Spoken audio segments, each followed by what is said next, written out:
papillary carcinoma of thyroid, PAPCA of thyroid ன்னு சொல்லுவாங்க. இந்த papillary carcinoma of thyroid தான் இந்த thyroid கேன்சர்லயே மோஸ்ட் காமன் கேன்சர். ரெண்டாவது பாயிண்ட், இது ஜெனரலி வந்து இந்த யங் லேடிஸ்க்கு வந்து வருது. இது ரெண்டாவது பாயிண்ட். மூணாவது வந்து பாத்தீங்கன்னா முன்னாடியே இந்த ரேடியேஷன், கதிர்வீழ்ச்சி, நிறைய எக்ஸ்ரே, நிறைய சிடி ஸ்கேன் இதெல்லாம் எடுக்கிறாங்களே, இந்த கதிர்வீழ்ச்சிலாம் பட்டு இந்த தைராய்டுல கேன்சர் வர்றதுல முக்கியமான காரணம் இந்த papillary carcinoma of thyroid.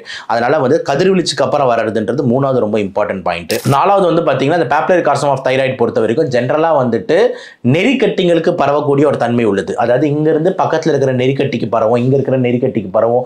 So கழுத்துலயே multiple நெறிக்கட்டிஸ் வந்து இந்த கேன்சர் ஆஃப் தைராய்டுல வரும். இதோட papillary carcinoma of thyroid அறிகுறி அப்படின்னு எடுத்துக்கிட்டீங்கன்னா வந்துட்டு ஜெனரலா வலின்றது பெருசா இருக்காது, பெயின்லெஸ்ஸா தான் இருக்கும். தைராய்டு கிளாண்ட் மட்டும் பெருசாயிட்டே போகும். ஆனா இந்த ஹைப்பர் தைராய்டு சிம்டம்ஸ், இந்த வெயிட் குறையிறது, பசி எடுக்கல, அதுக்கப்புறம் இந்த கை நடுக்கும், கண்ணெல்லாம் விரிச்சிட்டு போறது, இந்த மாதிரியான அறிகுறிகள் கண்டிப்பா வந்து இருக்கும்ன்றதுல மாற்று கருத்து இல்ல.